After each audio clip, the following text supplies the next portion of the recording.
Hi, boys and girls. This is Ms. Kathy. I'm so happy you've joined me today for another story just for you. The Day the Choir Threw Up by Carolyn Rathbun-Sutton. Some attempts at translating from one language into another one can be pretty funny if the translators don't know what they're doing. I once heard of a British missionary who was trying to translate an English hymn into a Bantu, African language. One line of the English hymn went like this: "Sin dies simply to rot."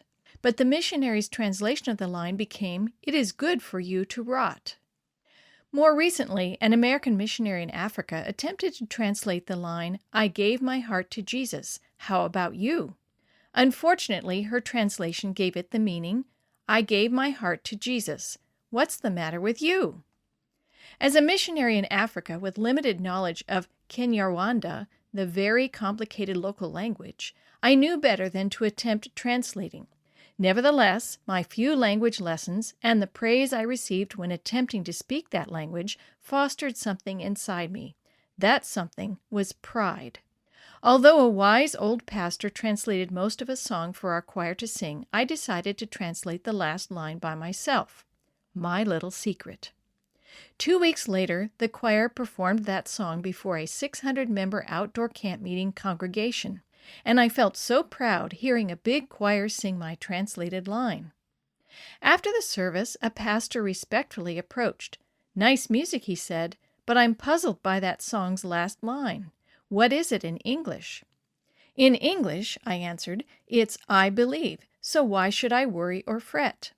Gently, the kind old man explained that what I had actually translated and had the choir sing at the top of their voices was, "I believe, so why should I throw up all the time?" Oops! This whole thing happened because of my pride. Pride takes our love and focus off God and puts it on ourselves. As I found out at that African camp meeting, pride will eventually embarrass or hurt us. See Proverbs 16:18. But worst of all, pride in Christians will embarrass and hurt the cause of God.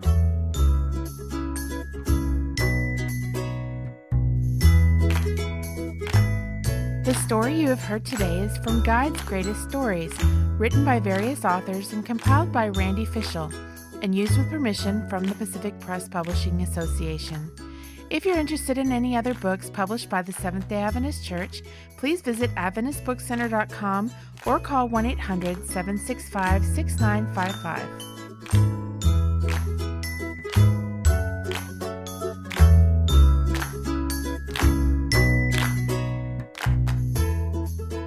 This podcast is a production of the Carolina Conference of the Seventh-day Adventist Church.